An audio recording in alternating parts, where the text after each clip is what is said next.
I move that the question be now put. Mr Chair. I call Sue Moroney. Mr Chair, it is a pleasure to get a call, albeit in urgency, for a bill that the Labour Party does believe, and that's why we're putting forward Part 3, because when things are done in urgency, rushing through the political process, not listening to what people are saying, that is the very time that reviews are so important. Because when legislation is made in haste, when it has not been considered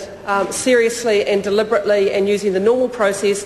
that is the very time that there are unintended, what we call in this House, unintended consequences that occur.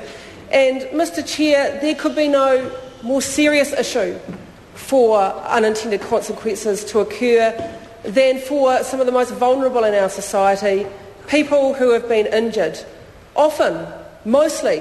through no fault of their own. And so, Mr Chair, I do believe that, and I hope that this House will seriously consider new Part 3 for this bill, because what we do already know is that even though it hasn't been a legislative change, the change to the practice under the national government of how people are treated for sensitive claims under ACC, which has not even been a legislative change, but we know that the numbers are horrific in terms of the number of people who are no longer getting treatment for that very important work. So, for example, in the area that I come from, in Hamilton, in the Waikato,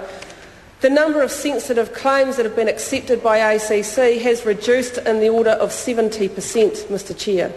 So that is 70% more people in our community wandering around without the counselling help they need after having suffered serious sexual abuse. And that's an example of the sorts of numbers that can happen through just a simple policy change that has happened under national government. Now, here we are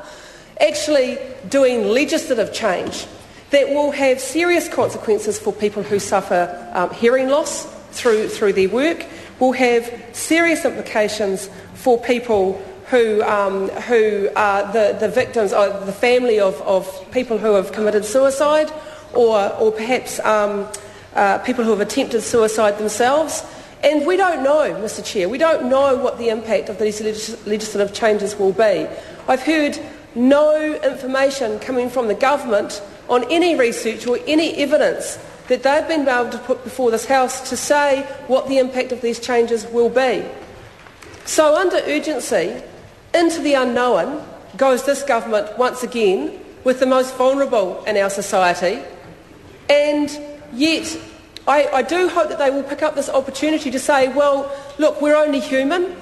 and maybe we haven't got this quite right, and therefore we would like to take up the Honourable David Parker's proposal to review what the impact of these changes have been annually, not only just in 12 months' time, Mr Chair, assuming that this very bad piece of legislation does go ahead and the government benches, even though some of their members, and that's been quite obvious from speeches over the course of the last 24 hours, they don't actually understand what they're voting for. But assuming that they do still go ahead and vote for this, then yes, in 12 months' time, and then another 12 months' time, and annually thereafter, it is the strong contention of this side of the House that because of the very vulnerable nature of the people being considered here, of how their rights have been retrenched,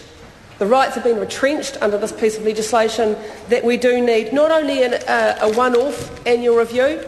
but continual annual reviews, because the nature of hearing loss in particular is that it's not immediately obvious what the impact is for people, because hearing loss is one of those things that does happen gradually over a period of time, and often people don't even realise when they first start suffering occupational hearing loss that that's in fact happening to them. Mr Chair, before I was elected to Parliament, the job that I undertook was training health and safety reps in the workplace. And so I'm absolutely appalled at this piece of legislation going through, because I've heard the stories every day of my working life before I came into this place about the impact on not only working people but their families and their workmates when things go wrong at work. And they are not isolated situations. I think sorry, not you, Mr Chair, but if anyone in this room was to get a group of 25 New Zealanders together in a room just randomly selected, they will find that every single one of those people has had some claim before ACC at some stage in their life. That's how all-encompassing this issue is for New Zealanders. I call Kevin Haig. Thank you, Mr Chair. It's a pleasure to take